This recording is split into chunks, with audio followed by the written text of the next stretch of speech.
Okay, welcome everyone to IP at America's 250th. This is a panel that is co-run by IPPI, the IP Policy Institute at the University of Akron School of Law, and C4IP, the Center for Innovation and Promotion. You're, we're joined today by four panelists who are experts in their areas of intellectual property, and we're going to be talking about the history of each of the major areas of IP in the US, what it has meant for us over time, what major changes have happened, and why we should care about it going forward.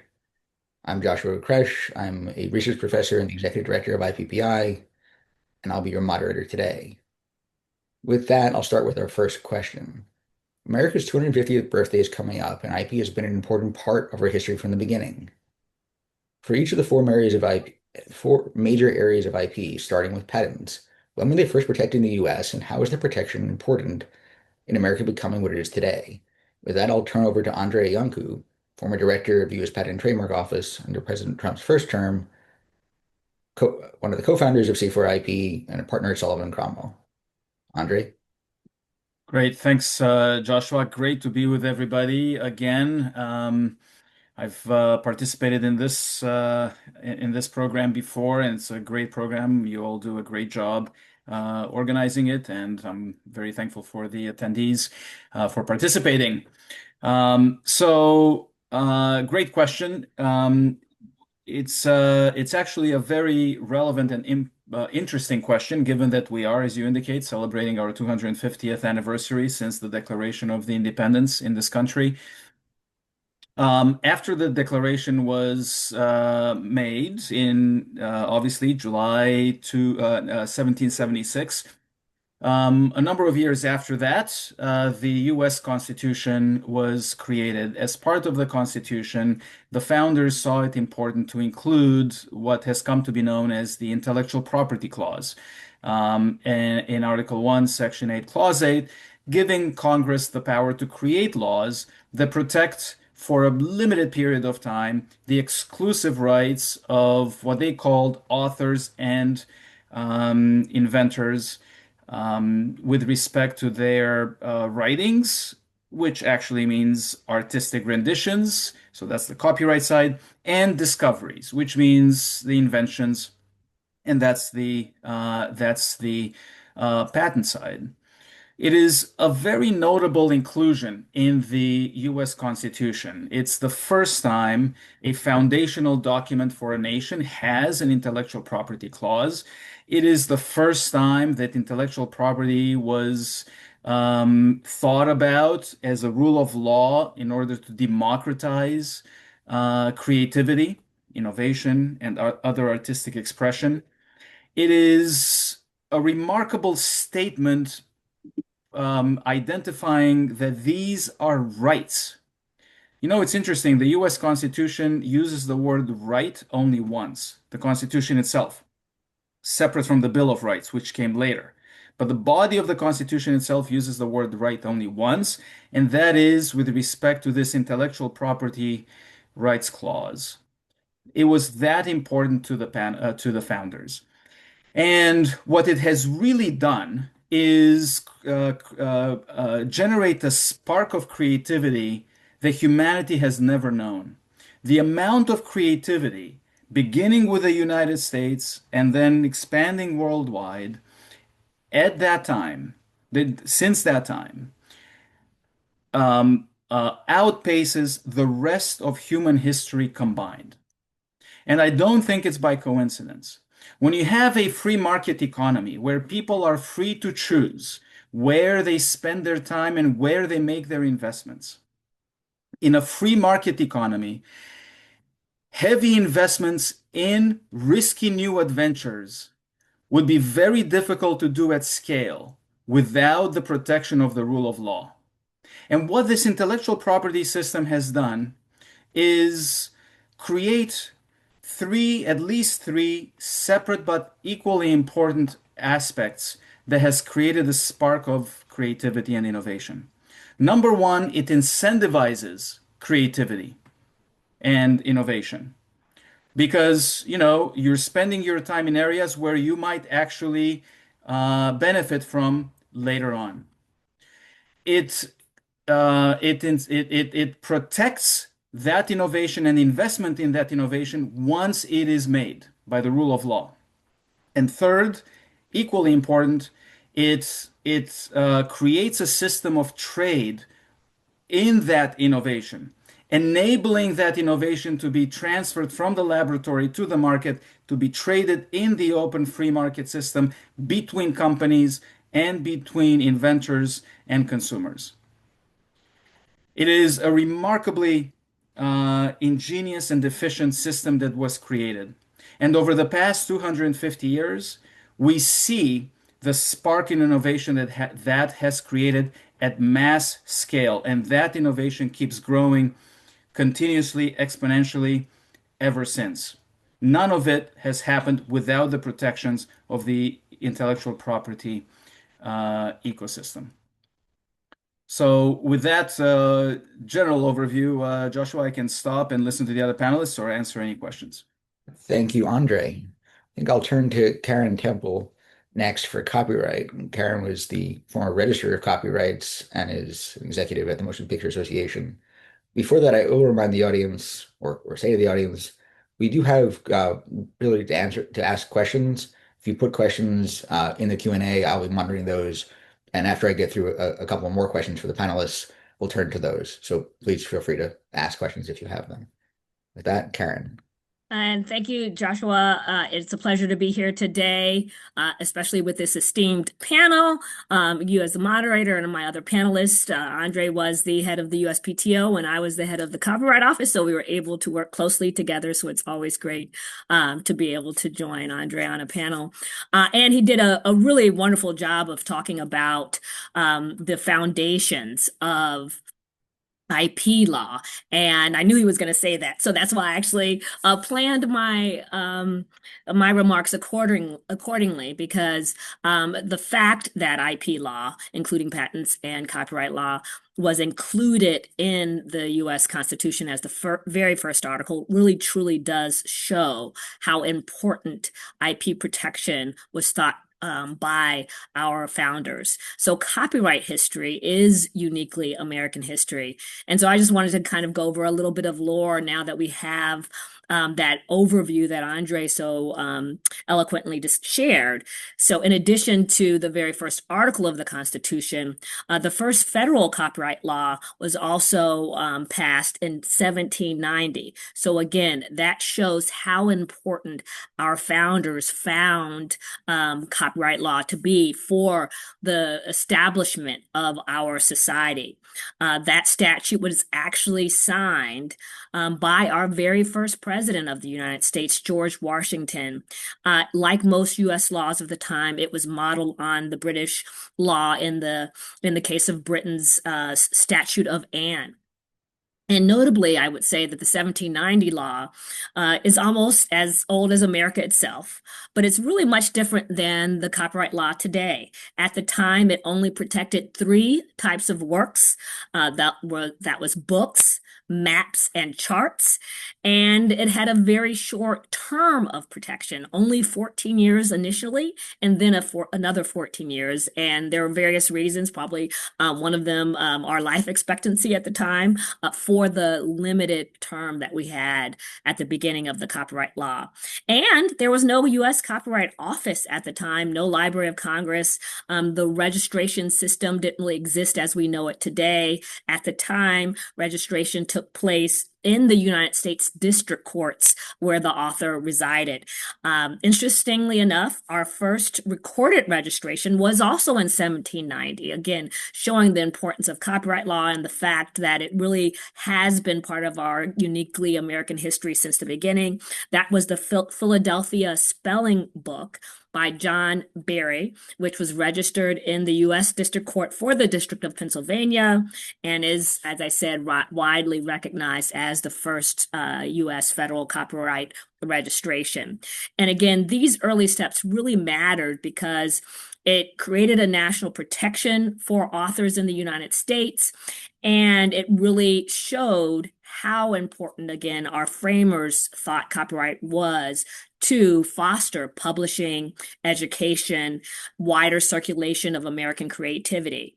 As I note on the slide as well, it is recognized that the framers of the Constitution thought of copyright as the engine of free expression. And we all know how important our founders thought free expression, free dissemination of ideas was to our society. And again, they saw IP protection not as harming that or preventing it, but actually supporting it by allowing authors to be able to have protection and rights and incentives to create more and more.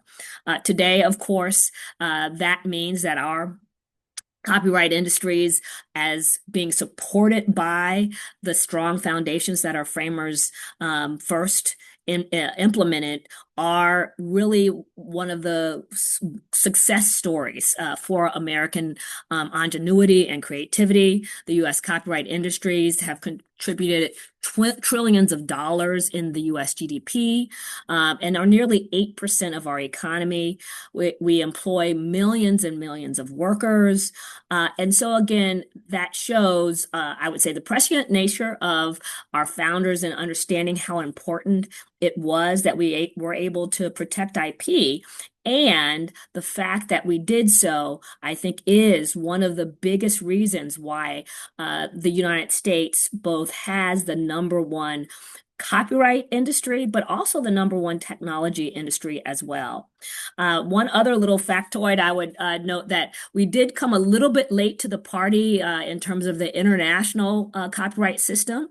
So although we had our very first copyright law right at the beginning of the US, in 1790, we actually didn't join the true international copyright system until nearly 200, I think more than 200 years later. So the Berne Convention, which was the major preeminent international copyright treaty, was adopted in 1886.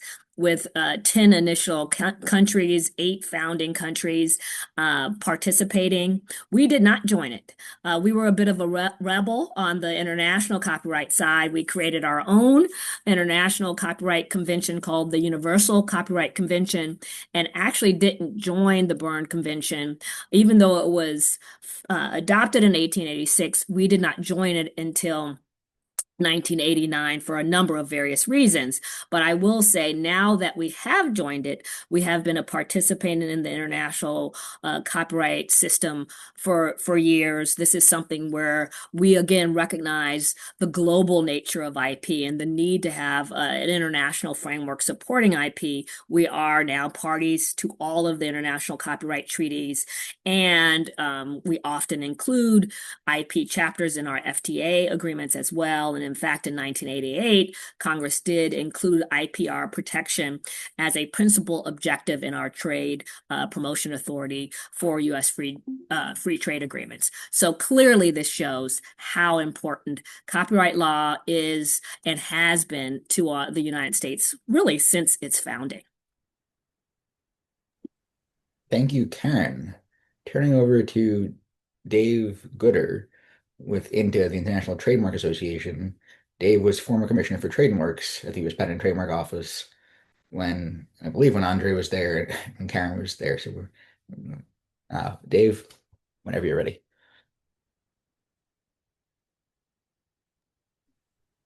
We're out of practice of turning microphones on here.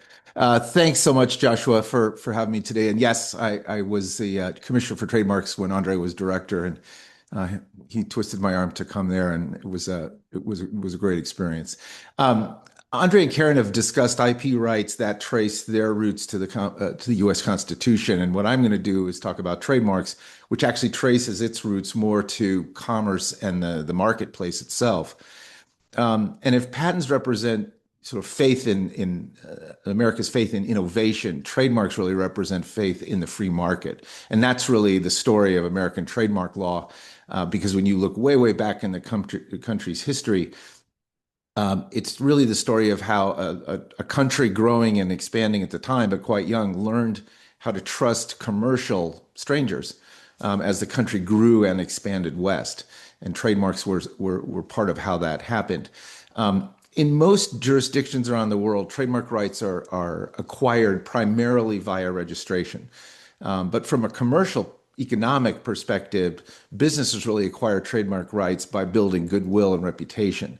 So following that theme in the United States, trademark rights arise primarily from use, not registration. In other words, in the United States, the market generally creates the rights, and the government later recognizes them via registration and then helps strengthen them by the fact of that registration.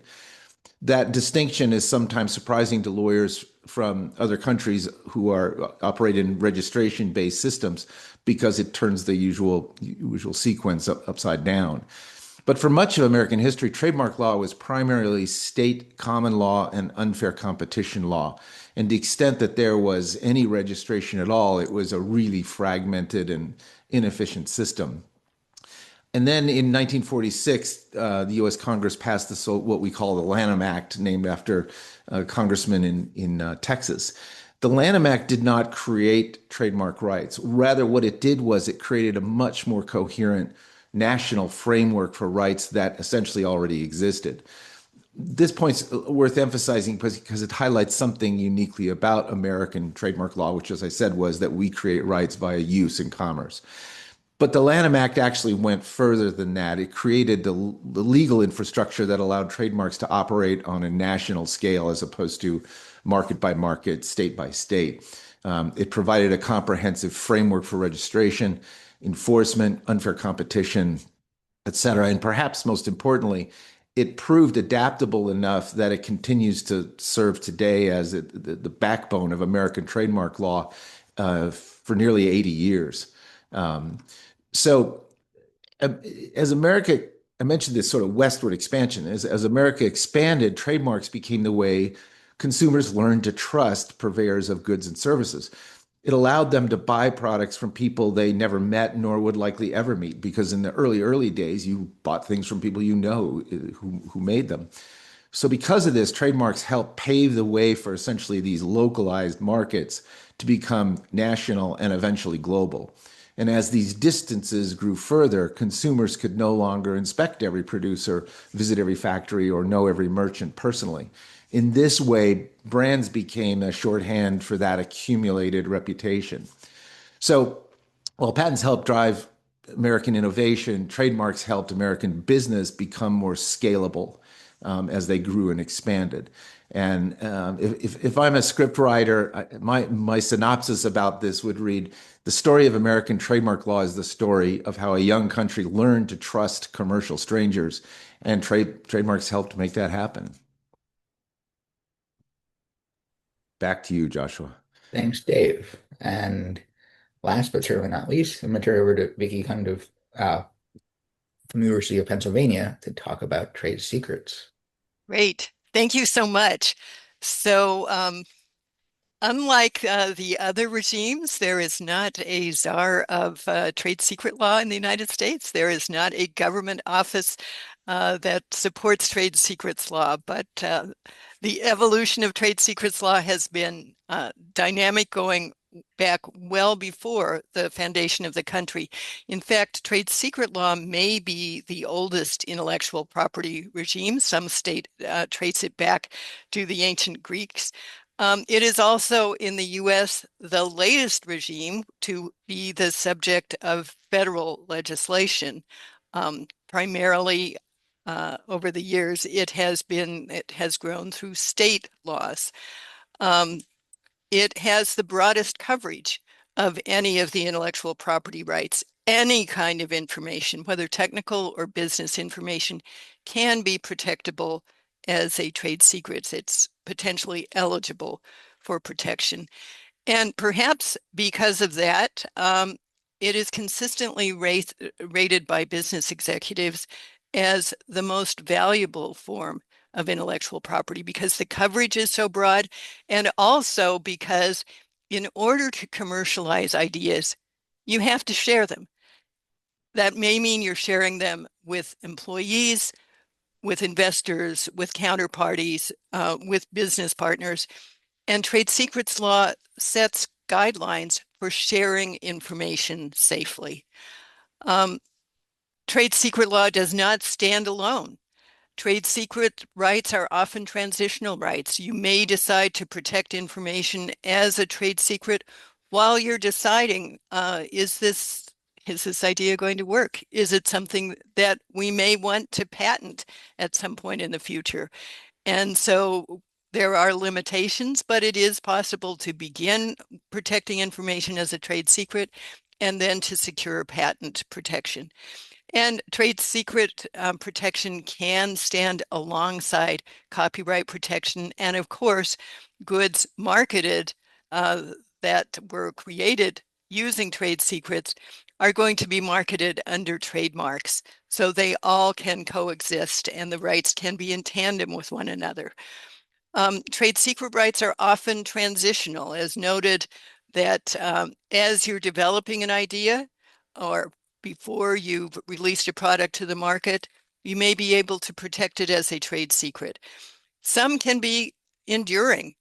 Some manufacturing processes actually date back to the earliest days of the country when techniques for efficiently manufacturing potash were and to this day remain incredibly important. And interestingly, trade secret law, as it has developed in the United States, the remedies can be extraterritorial, and that is not always the case in full measure with some of the other IP rights. A very quick look at some milestones along the way. I mentioned that some trace the origins of trade secrets law back to the ancient Greeks, where it was essentially, they didn't use the term, but it was essentially a tort to induce servants of another to disclose information of what was going on within another residence. And the focus there was on protecting rights of confidence, confidentiality.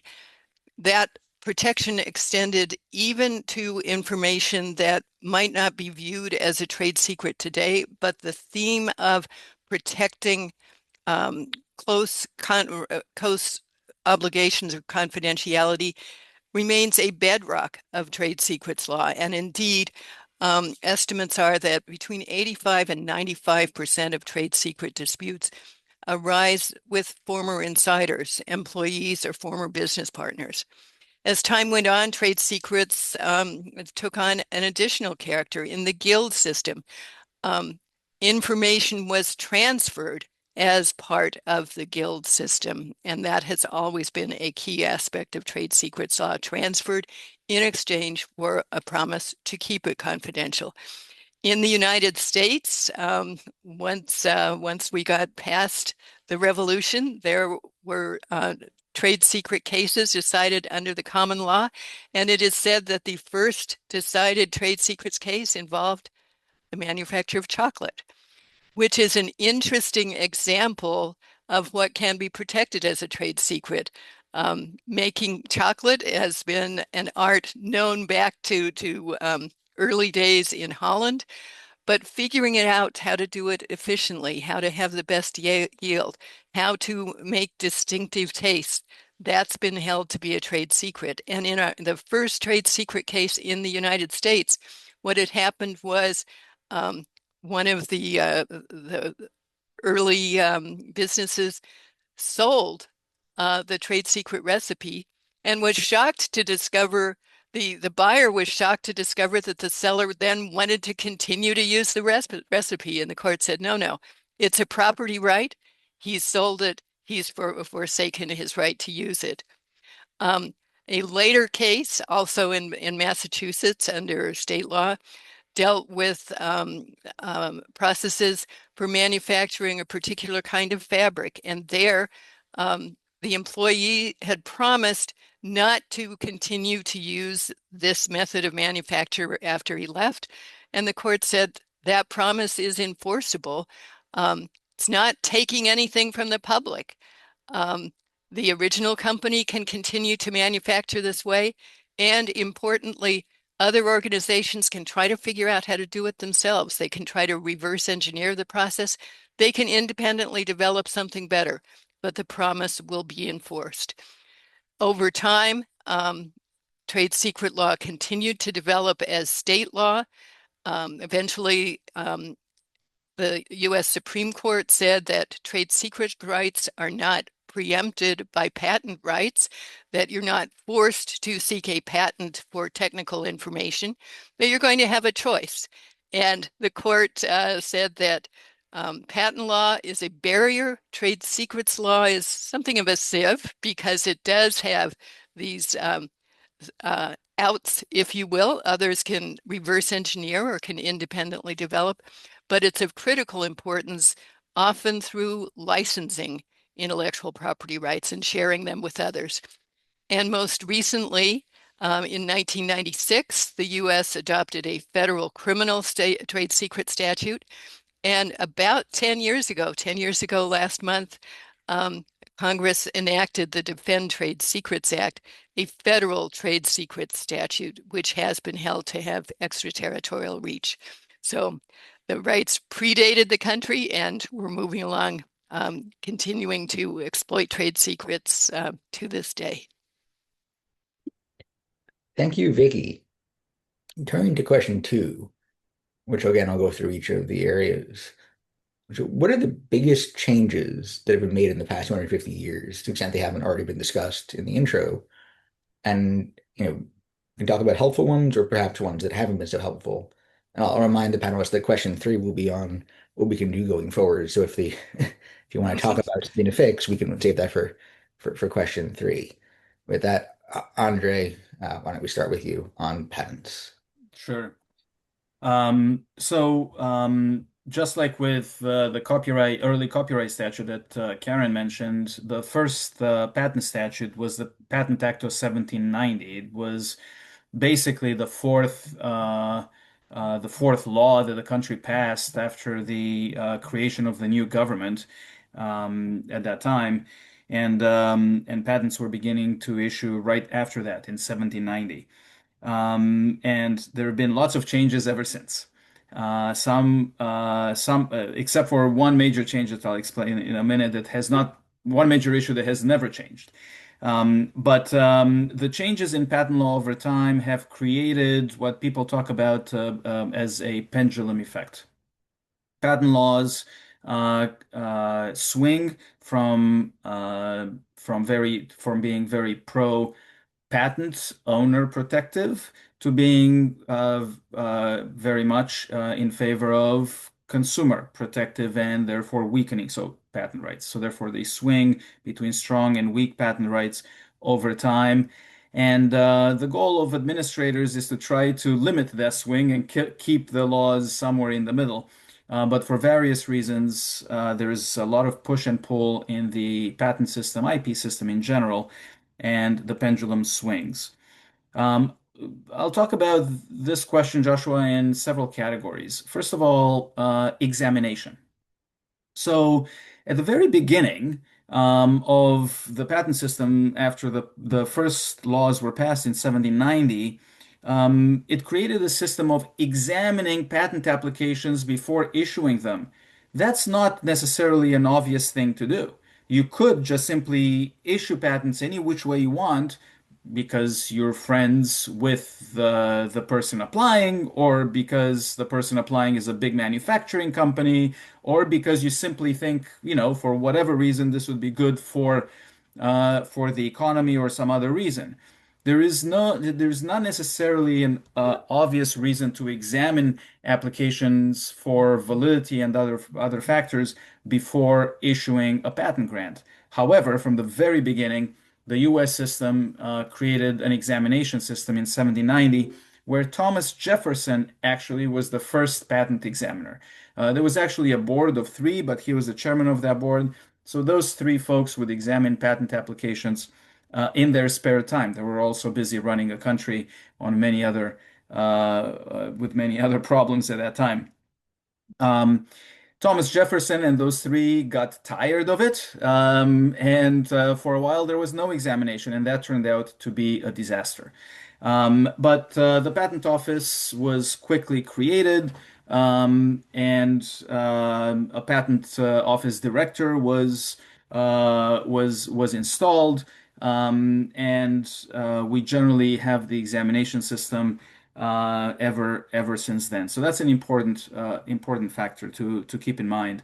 Most countries nowadays around the world have an examination system in when it comes to patents. And I think, as you'll hear later, that's not necessarily true of some of the other intellectual property rights.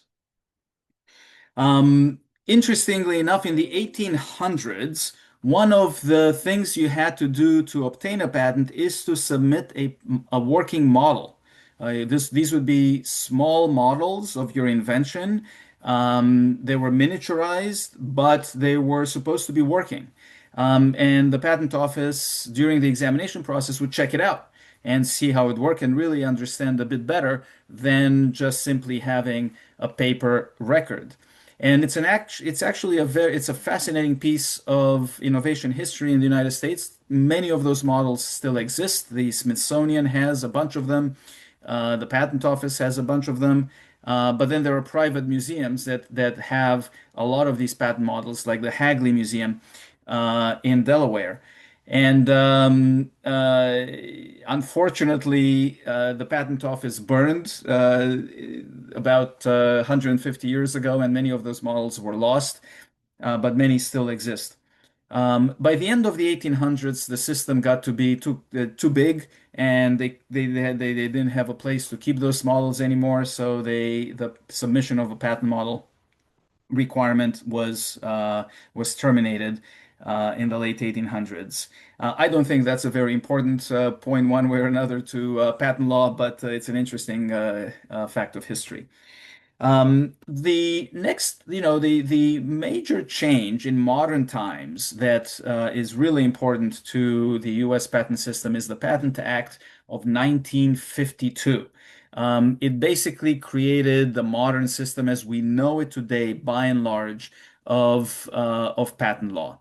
It crisply categorizes the basis for patentability into distinct statutes, so that we can have an organized, systematic approach to analyzing patents, whether to grant a patent or whether a patent is valid after it is granted. So under the 1952 Act, you first have Section 101 of the Patent Code, patentable subject matter.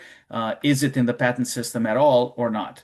Section 102, which is the novelty requirement, Section 103, which is the obviousness requirement, and Section 112, which is a bunch of formalities such as the claiming with definiteness, having sufficient and adequate written description and disclosure.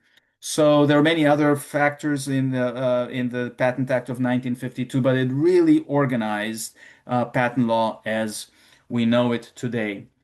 There have been changes at various times after that, but the other big change after 1952 was the America Invents Act, the AIA, which was passed in 2011, went into effect in 2012.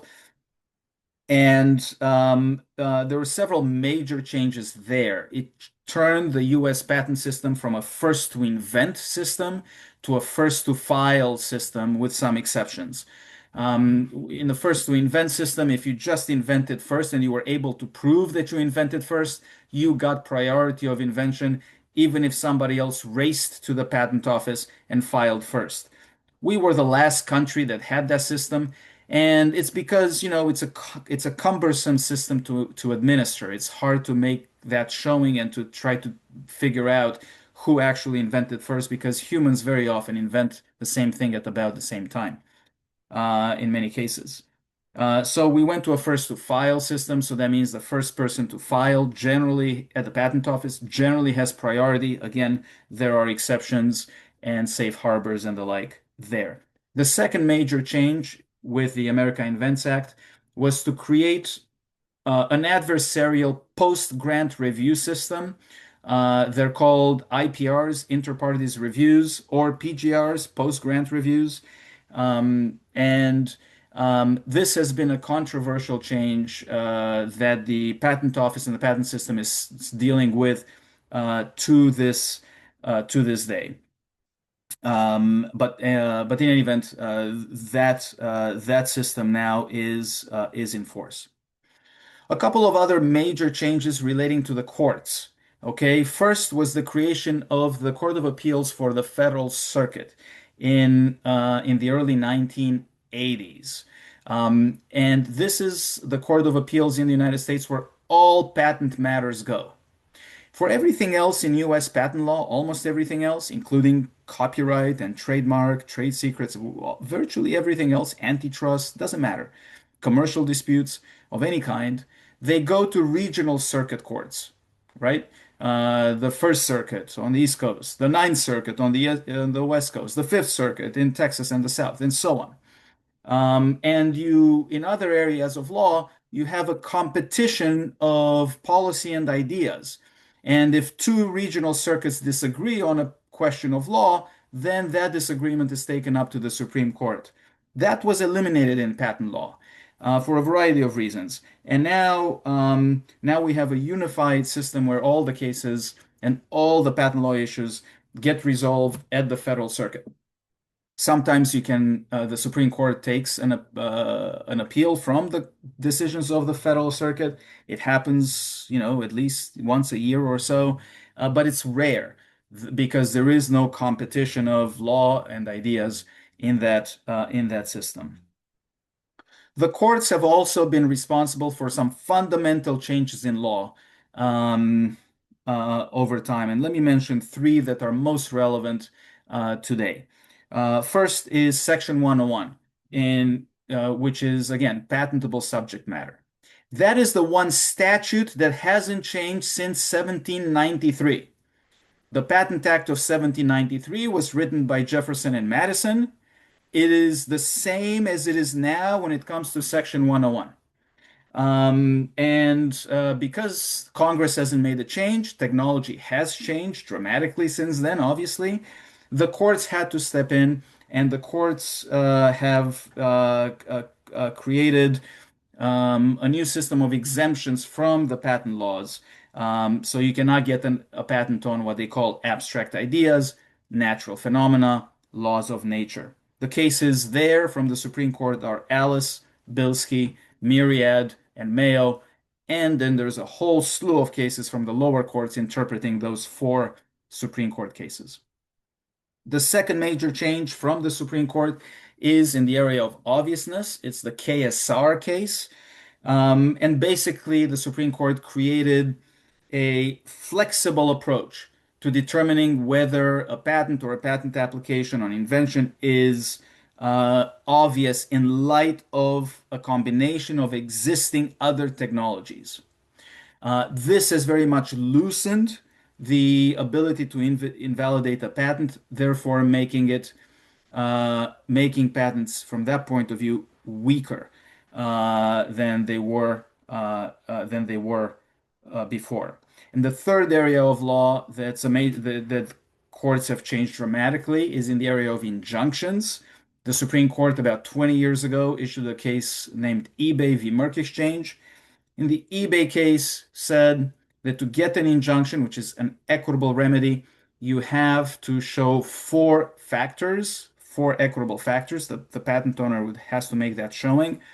And what's happened in the last 20 years since that case, the lower courts interpreting the eBay case has made it increasingly more difficult to get an injunction after the patent owner has proven that the patent is actually infringed by the other side.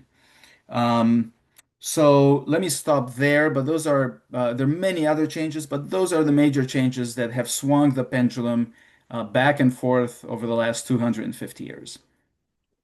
Thank you, Andre. Karen, major changes to copyright law. Yeah, and I think with respect to major changes to copyright law, there's a really clear theme. And that is the major changes occur when there is a technological change that needs to be confronted and addressed. So copyright law often has to evolve when the tools that artists and creators use evolve as well. And there are clearly several instances where the copyright law changed tremendously. First, after the 1790 Act, there was the 1909 Act. That act was signed by President Theodore Roosevelt. It was the first comprehensive copyright law of the 20th century. It did still retain the dual structure of kind of a term, 28 years now, plus another 28-year renewal term, but it broadened protection. It introduced, for example, the first compulsory mechanical license for musical composition, and it represented the way that the creative industry had begun to be transformed by mass publishing, recorded music, and new methods of reproduction. So it helped adapt copyright law to an industrial and increasingly national media market.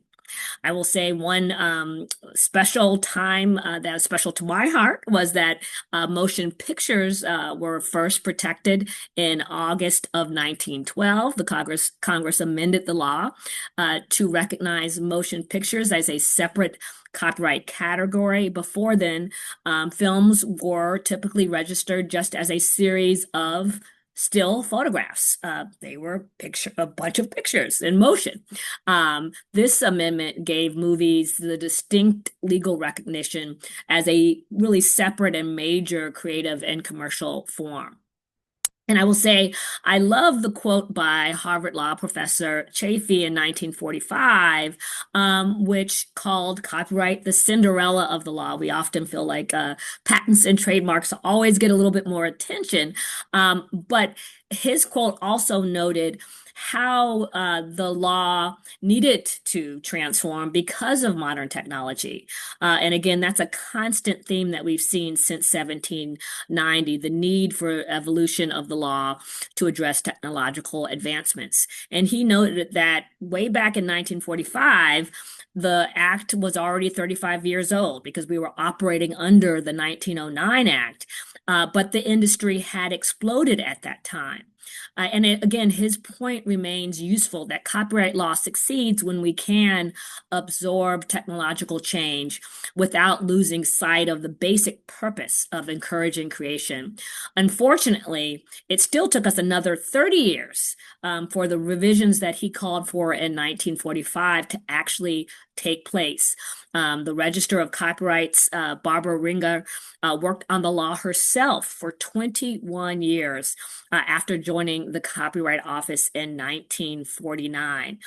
So it wasn't until 1976 that we had the Copyright Act of 1976, which became effective in 1978, that we had the next full revision of the copyright law, that is the modern Copyright Act that we know today, even though they had been calling for revisions and updates to the law since essentially 1940.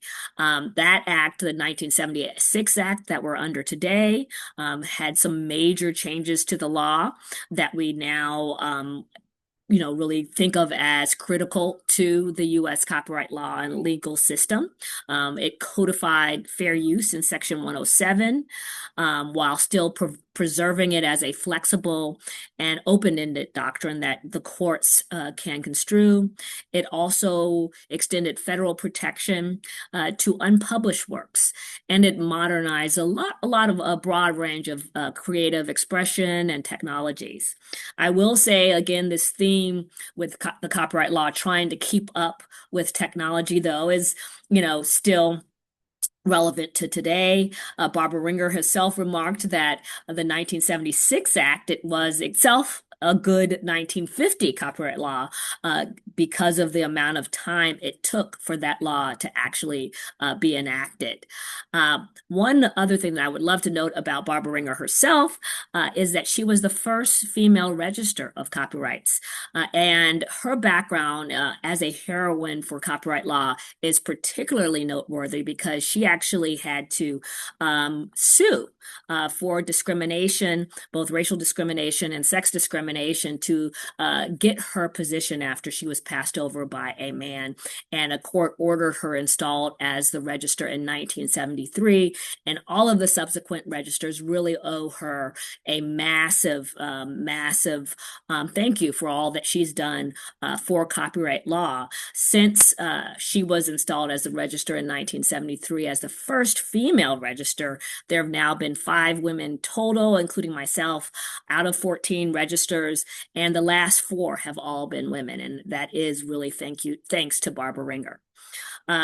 In terms of copyright law changes, we tried again to address another significant technological change when the internet exploded. And so we adopted the Digital Millennium Copyright Act in 1998. That was implemented as part of our extension to the WIPO copyright treaties. And it really was designed to allow us to address how the internet, how piracy and digital technologies have evolved. Again, however, technology often outpaces our ability to keep up in terms of the law. And recently, the U.S. Copyright Office has noted in their 512 report on the DMCA that the balance actually has been a little bit skewed in terms of how we want to address the protection and anti-piracy issues and the support for technology. They've noted that things have changed significantly, even since 1998 when the DMCA itself was adopted. When you think about the 1998 kind of framework and the technology there, you have to imagine that, download times were a fraction of what they are now. A 30-second movie clip in 1998 would take 30 minutes to be downloaded in 1998. And today that can be done in 30 seconds, as I mentioned. In fact, you can download a 4 gigabyte movie file in 20 minutes. And a song can be a 4-minute song would have taken 80 minutes to download in 1998. And it today takes about 1 second. So that was the major update we had to our law in the current modern copyright history, but it itself hasn't really kept up necessarily with every technological change. Other major changes that we've had, in addition to the DMCA in 1998, we had the Sonny Bono Copyright Term Extension Act in 1998 that extended copyright protection by 20 years. I will say that you asked what was positive and what's harmful. I think that was a positive change to keep us up to date with the international framework, but some had questions about the need for term extension. So that was a bit controversial, but it was nevertheless an important amendment to the copyright law to keep us, with our peers around the world. As a result of that law, though, it did freeze what we know as the public domain, the ability to use works out of term from 1998 to 2018. So no new works entered the U.S. public domain between those years. It wasn't until January 1st of 2019 that works that were created in 1923 first started entering the public domain. Now, new works enter the public domain every year as they get older and meet the full term that we have. And now, actually, they even celebrate Public Domain Day every January 1st. And we've been able to see actually interesting works come into the public domain as a result of the Term Extension Act. One notable example is Winnie the Pooh. who went into the public domain, and now the public domain has allowed creative use, I would say, in an interesting way of Winnie the Pooh with the horror film Winnie the Pooh, Blood and Honey. And because of the public domain, and there has now been this Winnie the Pooh film, and it's interesting. I'll describe it. It says the days of adventures and merriment have come to an end as Christopher Robin, now a young man, has left Winnie the Pooh and Piglet to fend for themselves. As time passes, feeling angry and abandoned, the two become feral. After getting a taste for blood, Winnie the Pooh and Piglet set off to find a new source of food. It's not long before their bloody rampage begins. That's the type of thing you can now do because of the public domain. Unfortunately, that particular movie only got 3% on Rotten Tomatoes. But nevertheless, it was a result of our Copyright Term Extension Act and the new public domain. Another copyright work that went into the public domain recently was Betty Boop. For some reason, horror films are what people do when a lot of characters come into the public domain. And in that case, there was another Betty Boop horror film that was created recently, where the synopsis is a team of horror podcast investigators breaks into an abandoned theater to discover the hauntings of the starlet, once known as Betty Boop. A simple investigation turns into a horrific bloodbath as they fight to escape the murderous Boop as she is out for revenge. Again, that is a horror film that came out of one of the public domain works. And I don't know what the Rotten Tomato rating is on that one, but it does show the creativity, I guess some would say, that exists when creative works sometimes come out of the public, come into the public domain. Other works that have come into the public domain now are The Wonderful Wizard of Oz, and in 2026, the first 4 Nancy Drew books came into the public domain as well. So while term extension when that happened was a bit controversial, we do now have a ready and continued source of new works coming into public domain every single year. And many people do celebrate that. And then finally, I'll just close with 2 final amendments that are really significant in the copyright field. The Music Modernization Act, which was passed in 2018, it really updated the law to make statutory licensing more fair and easy to do and more efficient for digital music providers. That was a very, very significant law to keep up to date with how online music streaming had developed over the years. And then most recently, we also amended the copyright law to, for the first time, have the creation of a small claims tribunal for copyright claims. That is something that is run now through the Copyright Office, where if you have a small claim that is under, with damages under $30,000, you can actually go and have that adjudicated in the small claims court at the Copyright Office, as opposed to having to go to federal court. It's designed to make copyright enforcement more accessible for creators who can't necessarily afford to be in federal court themselves. So those are the major, major changes that we've seen in copyright law over the last 250 years. Thank you, Karen.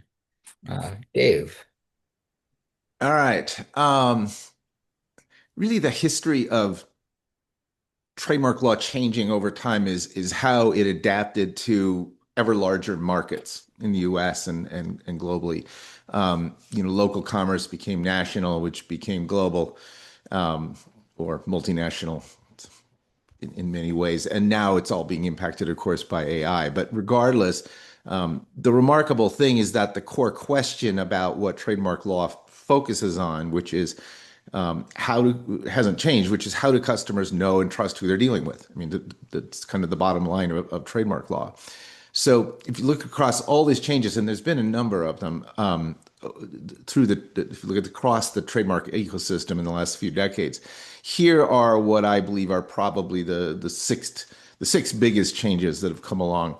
Obviously, the Lanham Act it was the sort of fundamental change, because we already had trademark rights, but as I say, it created this coherent national framework. And in many ways, the reasonings behind what they were doing, I think, may have also been in some ways less about trademarks and more about how they facilitated the growth of interstate commerce in the U.S.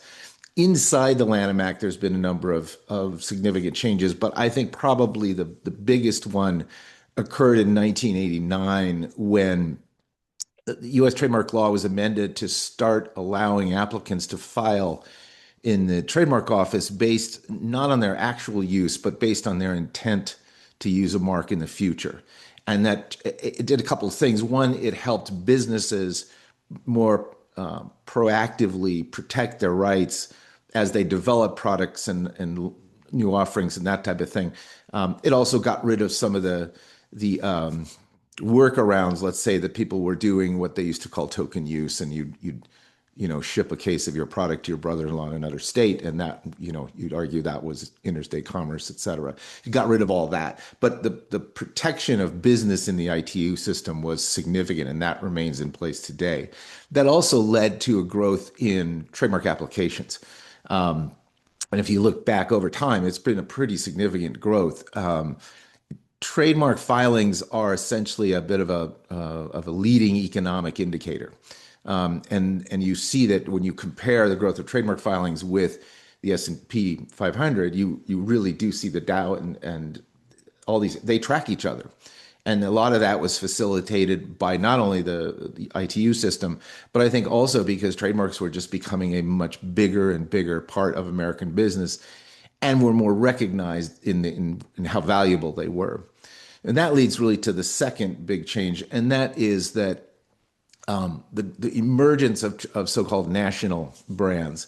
The U.S. went through this era where the railroads had enormous impact, mass production, radio, television, all were just absolutely supercharged, based on way beyond what they were locally. And now we know them today as national brands. In fact, almost every brand almost immediately becomes national because of the use of the internet and websites, et cetera. So this made trademarks become these trust mechanisms, but operating at a national scale. And the value really wasn't in the symbol or the mark itself. It was in the reputation behind it. And indeed, if you talk to economists who are looking at companies and trying to assess value of a particular mark, or a product generally, often the trademark is considerably more valuable to the company over time than any other form of IP, partly because it doesn't expire if it's continually used. The third biggest change, I think, is what I would call sort of globalization.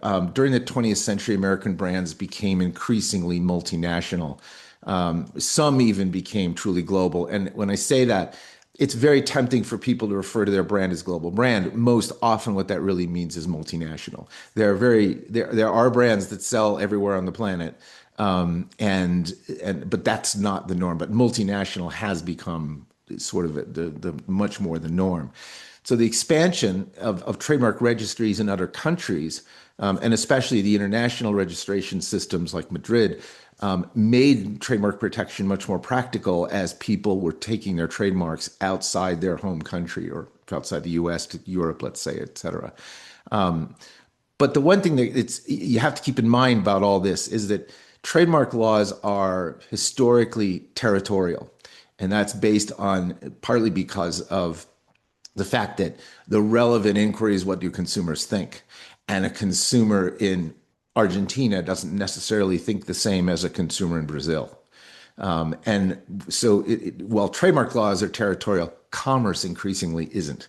And that creates a bit of a tension that has become sort of one of the defining challenges of the modern trademark system, especially for businesses selling or manufacturing outside their own country.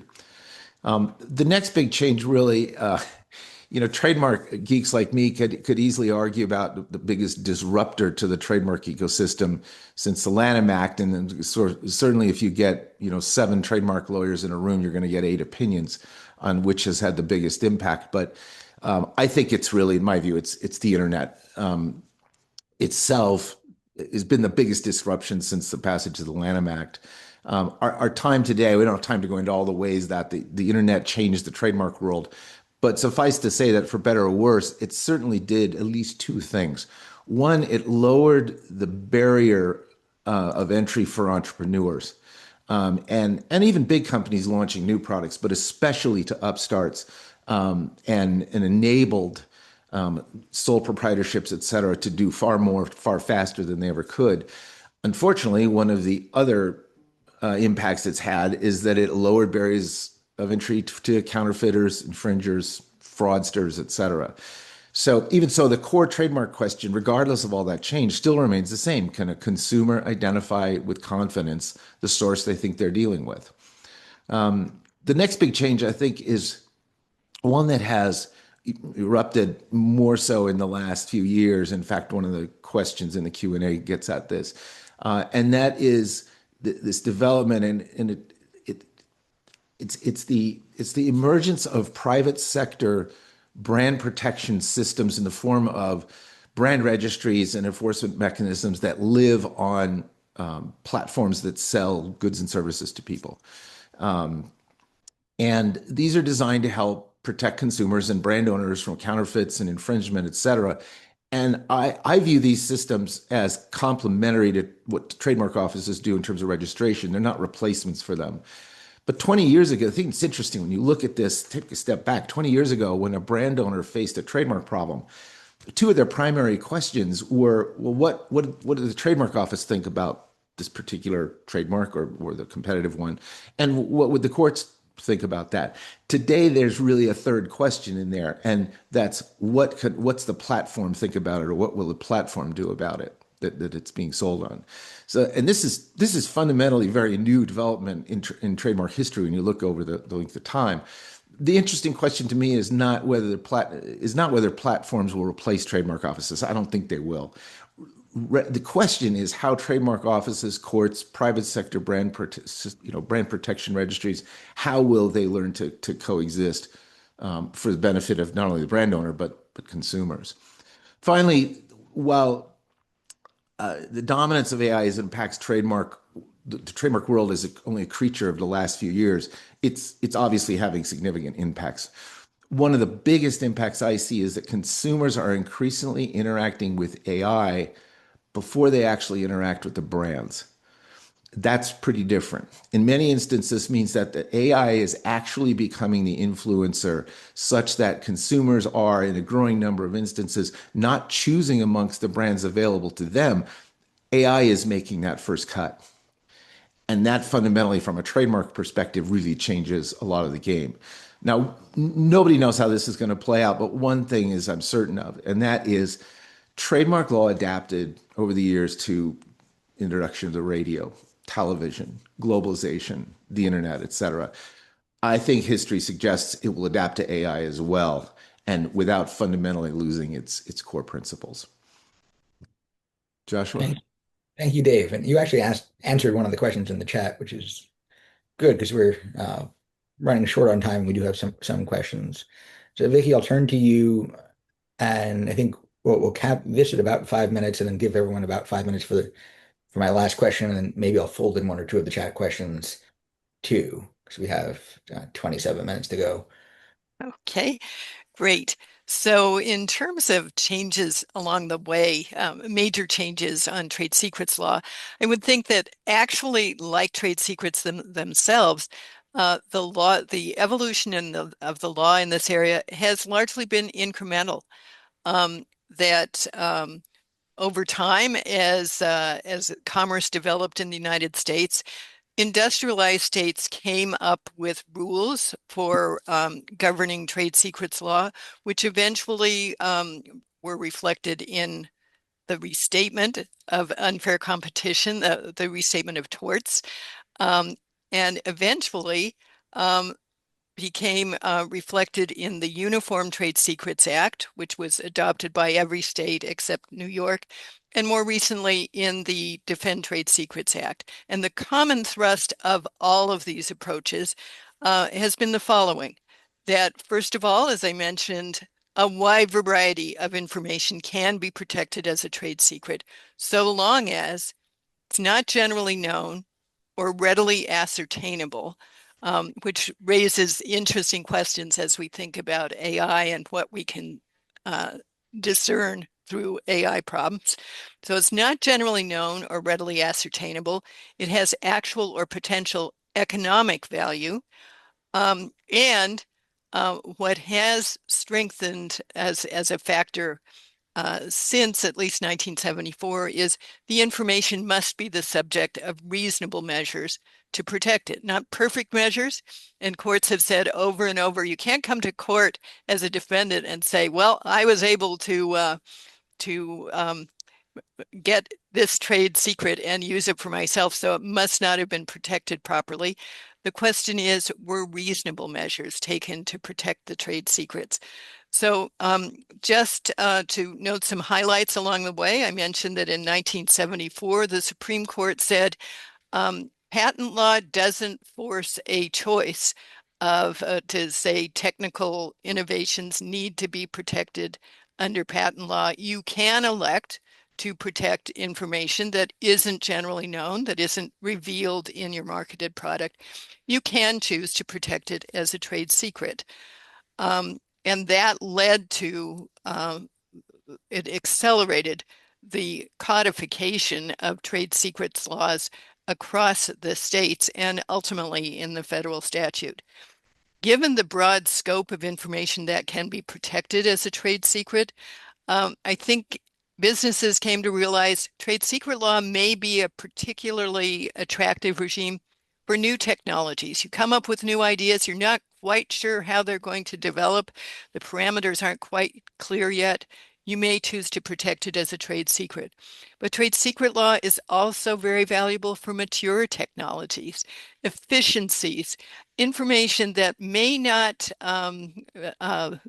be something that you could ultimately get a patent on, but that makes the difference between the use of raw materials, the speed of production, the quality control.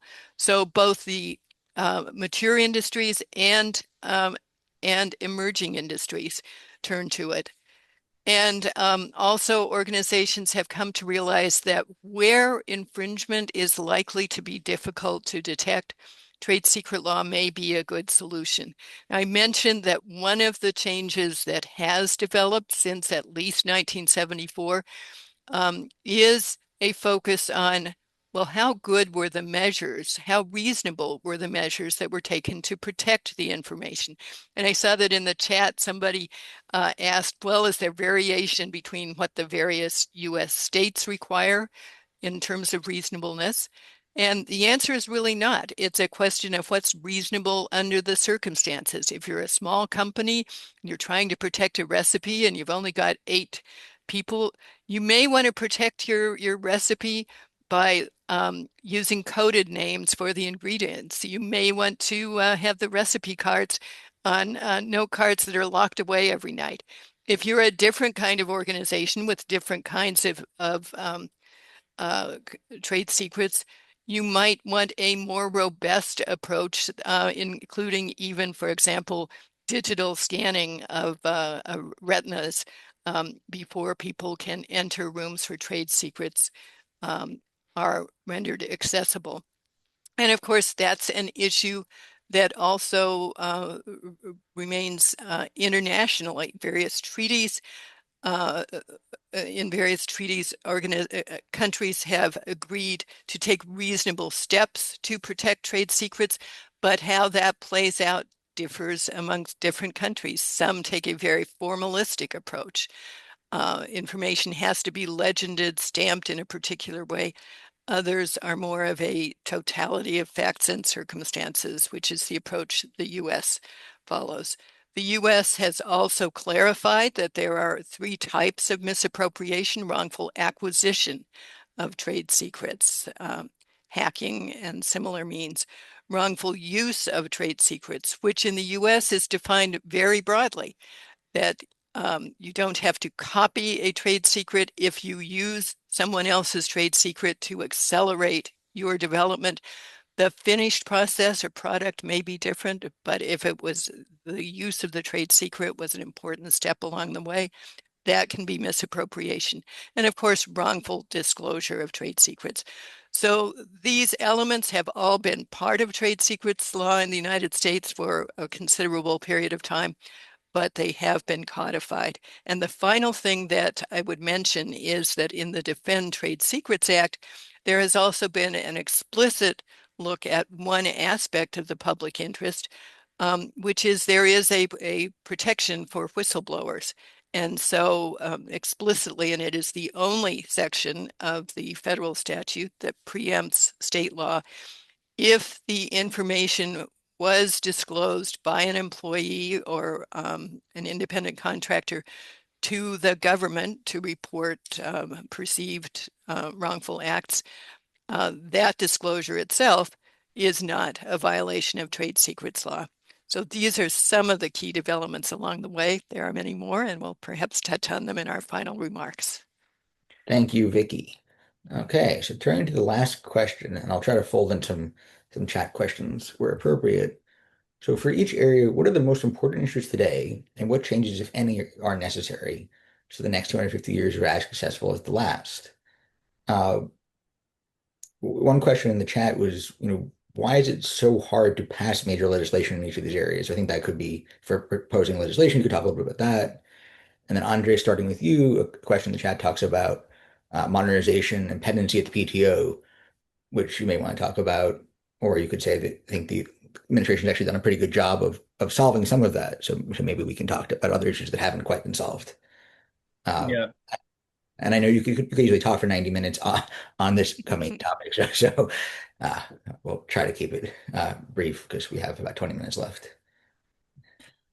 Yeah, so it's a huge topic, but I'll be very brief on the patent side. The most important issue for patent law, but frankly for some of these other areas of IP, is to make sure that our laws are modernized to keep up with the modern technologies. With respect to patents in particular, as I mentioned earlier, the foundational statute that defines what is in and out of the patent system was written in 1793 in the 18th century to address 18th century technology that were very much hardware, hard type of technology, industrial type of technologies, things that you can actually touch, that you could see visually, tangible in many respects. We are now in the 21st century, and technology is vastly different. It is an information-based economy, primarily in the United States and the West. With the advent of artificial intelligence, heavy-duty data processing, and the same thing on life sciences side, the analysis of DNA and the processing of DNA to generate new therapies. A statute that was written in the 18th century is having a very difficult time right now handling these 21st century technologies, and Congress must take up the question and see if it can modernize to address those issues. As just one quick example, data rights, data has no IP protection at all other than trade secrets. It doesn't qualify. Pure data doesn't qualify for patents protection, doesn't qualify for copyright protection.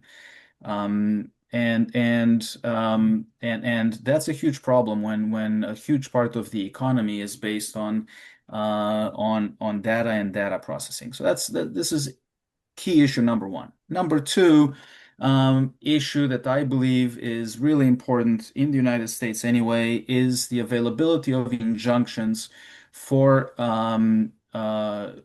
patents. And as I mentioned earlier, that right has been weakened by the Supreme Court case in eBay and subsequent lower court interpretations of that. And it is really hard to have a meaningful enforcement mechanism for a property right without the right to exclude.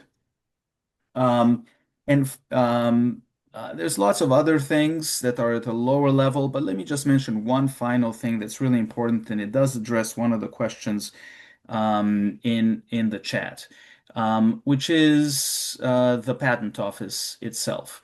One of the biggest problems, in my view, is in the patent system in general, are the ups and downs, the pendulum swing that I mentioned earlier on.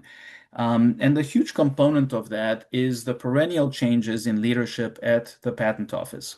It is, the leadership of the patent office is a politically appointed leadership that comes and goes with every administration and has wide latitude to interpret and apply the laws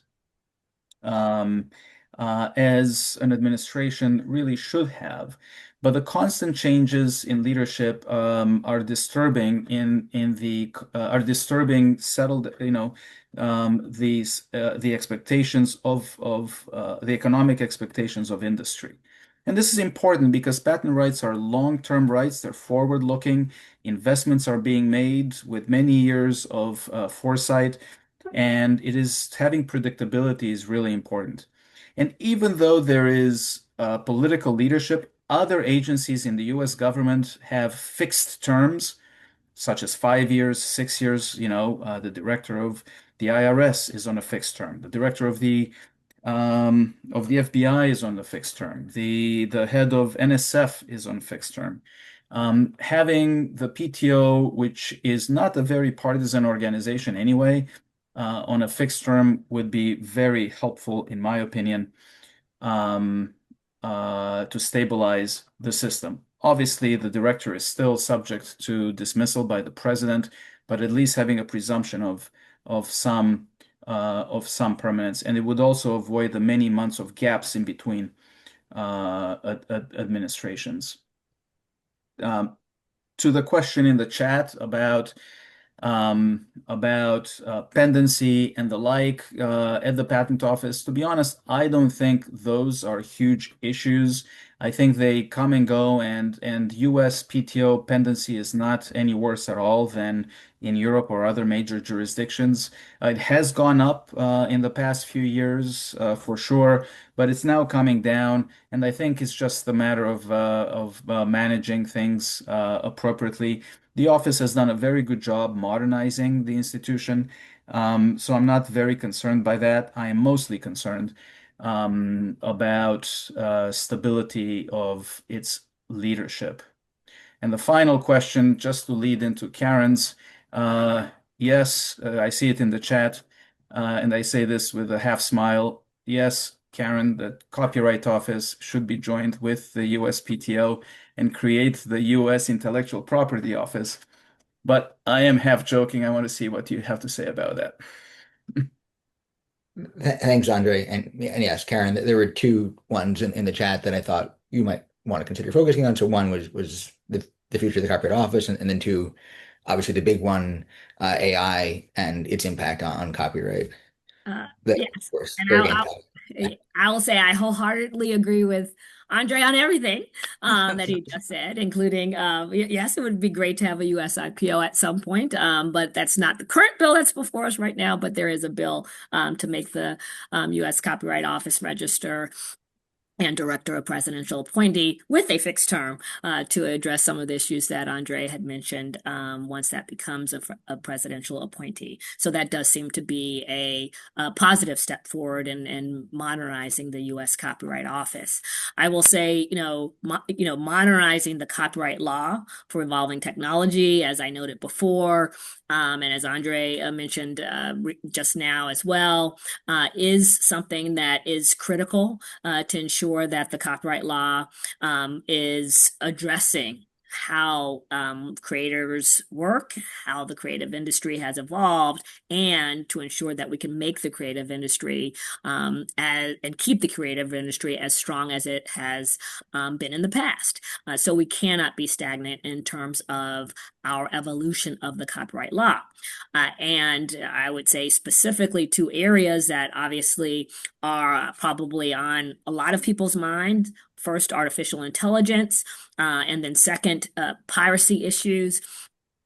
Also, on the artificial intelligence side, it doesn't necessarily mean keeping, the law up to date doesn't necessarily mean that there needs to be changes to the Copyright Act itself. It just means that we need to ensure courts are recognizing the new technology and are able to address that. So sometimes our copyright law changes occur through amendments to the act. Sometimes they occur through judicial action. In the case of artificial intelligence, for example, we started off slowly in 2020. I think there's only one case that was filed that really was looking at the issue of copyright law as applied to artificial intelligence and issues like training and whether the training to develop an AI system is fair use. And then steadily over the years, we've been seeing an increase in litigations filed under our existing Copyright Act to address these issues year after year. So again, 2020, we only had one case, and in 2022, it looks like maybe two cases on these copyright law issues with respect to AI. 2023 and 24 saw an explosion of cases. I think almost by more than 250%, according to some reports. So we had 25 cases filed in 2023, another 25 in 2024. I think 40 or 35 in 2025, and another similar number in 2026. So there are now more than 100 cases pending in the United States on the issue of copyright as applied to artificial intelligence. And so, yes, those issues are going to need to be decided. Again, not necessarily decided by Congress and a change in the law, but they will have to be decided by the courts so that the law can be applied effectively to this new technology. And another issue that I would just mention that the court will have to kind of grapple with is the human authorship requirement. Again, I don't think there's going to be a change to our law. So we're not going to take away the human authorship requirement. That's something that goes all the way back to the foundation of the copyright law in the United States Constitution. But we do have to really figure out how we're going to apply that human authorship requirement in the context of AI. What level of human involvement is there going to be required to satisfy that human authorship requirement? There have already been a couple of cases on this. The Copyright Office has already issued some guidance as well as some decisions. And so you'll continue to see the law develop as technology develops to take into account that evolution on the artificial intelligence side. And then finally, on piracy, pirates are even using AI itself to evolve their piracy. And so we need to make sure that we are keeping up to date in our laws, just as the technology and the tools that pirates use is being kept up to date. We have to make sure that we're always a little bit ahead of the bad guys, so that we can make sure that the protection for IP that was foundational to the United States and to our framers continues apace. And I would say right now, one of the biggest changes that we do not have, that we need in order to ensure that we are kept up to speed with respect to how piracy has evolved, is provisions for no-fault injunctive relief. So I also agree on the injunctive relief side that Andre mentioned with respect to copyright law. It's no-fault injunctive relief, or otherwise known as site blocking. It's something that we've considered in the U.S. in the past. We have not yet been able to enact legislation to create a site blocking regime in the United States, but now 6 60 countries around the world already have their own site blocking regimes, and they're actually getting far out ahead of us. So not only do they have kind of like standard static site blocking, but other countries are moving at the same pace that piracy is moving, and they're evolving even their site blocking regimes. So now not only do you have static site blocking, you have what is known as dynamic site blocking, you have live blocking. Recently, just last month, the High Court of Justice in the United Kingdom adopted procedures that streamline the blocking process for really clearly, blatantly infringing piracy services when they switch names or what we call hopping domains to evade court orders, because now they're using AI to be able to hop domains. And so they've created an even more efficient site blocking regime in the UK.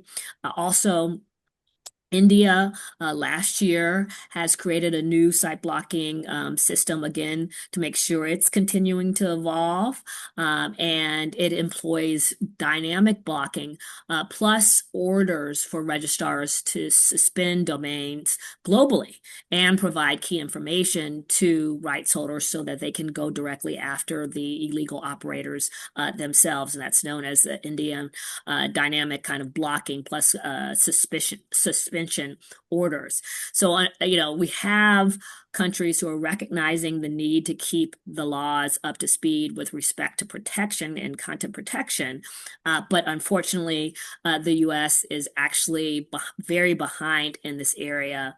And we have not been able to get something over the finish line in respect to site blocking in the US. I will say there is positive news, although we haven't yet crossed the finish line.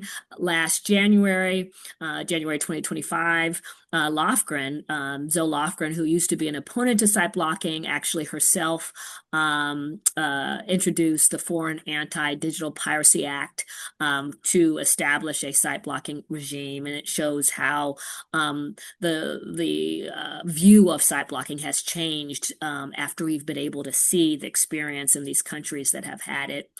And Senators Tom Tillis, Chris Coons, Marsha Blackburn, and Adam Schiff, they also introduced or circulated a bipartisan bill called the Block Bad Electronic Art and Recording Distributors Bill, the Block-Beard Act of 2025, which would also establish a site blocking regime in the United States.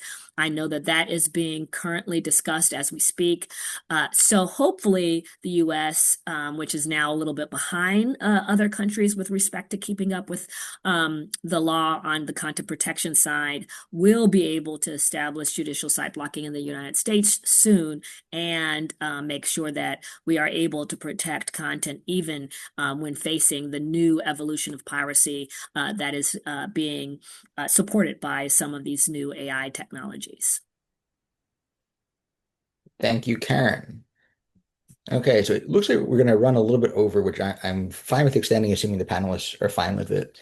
For my WIPO summer school students and Akron students, if you leave at 2:30, because I know I'll see you back on in 15 minutes on Teams, you'll still be marked as full attendance for the session today, so don't worry if you have to jump off at the end. And Dave, I'll turn to you. All right. Excuse me. Thanks. With regard to trademarks, if the first 250 years in the US was about how brands build trust and adapt to scale, the next 250 years is how do we keep that while the scale keeps increasing and more impacted by tech. So with that, here are kind of my top 5 things on what's coming and what we need to really look at and keep an eye on and focus on for trademarks as in the next years. First thing is that one of the great successes in the trademark system in the last century has been the growth of international cooperation. And I'd suggest that one of the greatest long-term risks to trademarks would be moving in the opposite direction. Trademark systems work best when they're predictable, transparent, and commercially focused, and they don't work nearly as well when they become instruments of nationalism, industrial policy, geopolitical competition, that type of thing.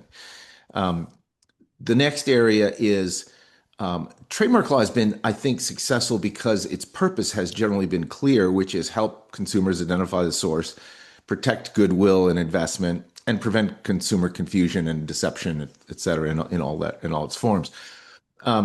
But not every business problem requires a trademark solution, regardless of what a claimant might think.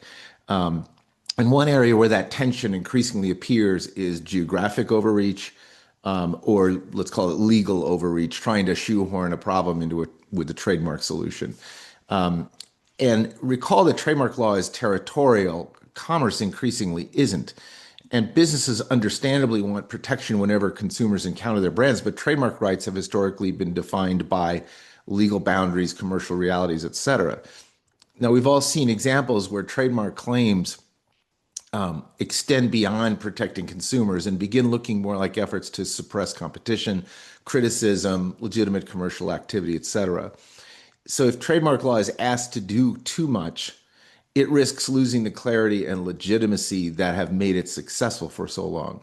Quite simply, if we want trademarks to mean as much to future generations as they do today, we need to actively resist what I would call trademark overreach, whether it's legal or geographical. The next area is obviously AI, and it's probably the most pressing issue. Consumers are, increasingly interacting with algorithms, digital assistants, et cetera, and their recommendations. And for the most part, of trademark history, consumers evaluated brands directly. And as I said earlier, increasingly AI may be evaluating those brands on their behalf first.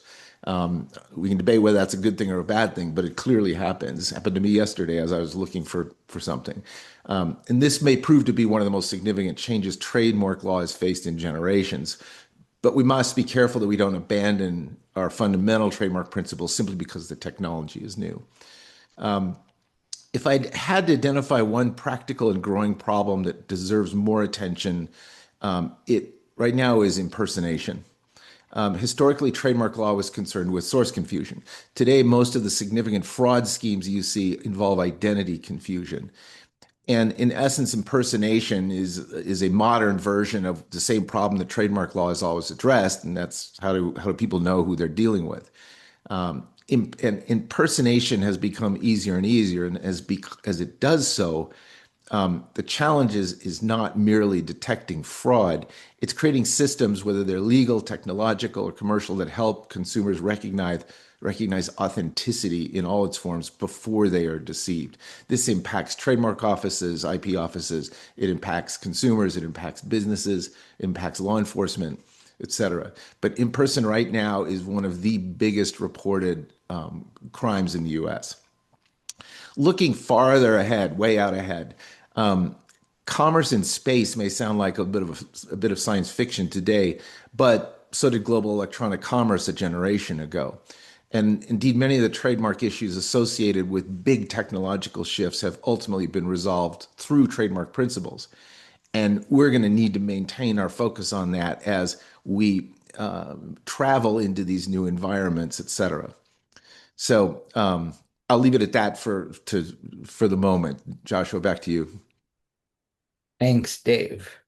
And yeah, I think the commerce and space one could have a whole interesting discussion with the SpaceX IPO that's coming up any day now. But Sure. I'll leave it for another time. Vicky, I'll let you close us out. So echoing some of the themes expressed by the others, I think a concern that courts are focusing on in the US in the trade secret area is overreach. Because so much information can be claimed as a trade secret, sometimes organizations are claiming too broadly and too amorphously. And so, for example, to go back to our first trade secret case, if an organization were to claim that they had a trade secret about how to make chocolate, these days, courts would push back and say, well, what aspects of the chocolate production process are you focusing on? And I think that's a salutary trend to focus on what is it that you're trying to protect that is different from what is generally known. Don't claim too broadly. Claiming too broadly can stifle competition and can lead to overreach with employees if the argument is made that, well, this person learned about chocolate making for us, and so they'll necessarily be using chocolate making secrets if they go to another chocolate making firm. I think there is increasingly pushback on that broad acclaim, and that's salutary. AI is, of course, a critical phenomenon for us to grapple with in every one of these areas. And I think we should remember that at least some kinds of AI are generative. And so they can be creating new and very useful information. An issue that we don't have when looking at trade secrets laws, we don't have the authorship or inventorship problems that are being grappled with in the copyright and patent fields. Rather, one has standing to sue for trade secret misappropriation if they own the trade secret, regardless of how it was created. But that doesn't mean that we never have to think about how it was created or with whom it's being shared. So with AI, at least a couple of issues have already arisen in courts. One is, what if your trade secret is shared with a general public-facing trade secret platform? Well, at least one case has held recently that if you share with a publicly available platform, a ChatGPT, then you are sharing it without restrictions, and you've lost control over your information. So there are ways around this. Some organizations have created enterprise AI systems, and some organizations are selecting based on the terms of use with AI systems that they may be using. So that's one issue, that can you protect information once it's shared with an AI tool? And another important analytical question is, gee, is more information going to be more readily ascertainable with these large language models and with various forms of AI? And I think the answer is yes. It is going to be more readily ascertainable, just as you could learn a lot more about customer information and manufacturing information once the internet emerged. And that's something that organizations are going to need to realize. Yes, less will probably be protectable. So when you're trying to protect information, focus on what isn't readily ascertainable. Focus on the nuances and the details. Courts are insisting on it, and I think that those who are creating trade secrets and trying to protect them need to think about that as well. And internationalism is, of course, and globalism, of course, is a continuing issue in all of these regimes. In the trade secret field, it is sometimes noted that if a trade secret is compromised in one part of the world, it may have been endangered in all other parts of the world. And that's why a number of decisions have read the US statutes to say that a trade secret owner bringing suit in the US may be able to obtain worldwide relief based on misappropriation. The efficacy of relief is something for a later day to be worked through, but certainly an issue that organizations potentially on both sides of the litigation need to be thinking about that. Much more to talk about, but I'm happy to close now. Thank you, Vicky. And I will again thank all of the panelists. So thank you to Andre, to Karen, to Dave, and to Vicky. I think this has been a great session that covered really the history of the major areas of IP in the US and gave people a lot to think about. We will also be posting a recording for anyone who missed part of it. You'll be able to catch up, and feel free to share with your friends. Thank you very much. Thank Thanks, you for everybody. having us. Thanks, Joshua.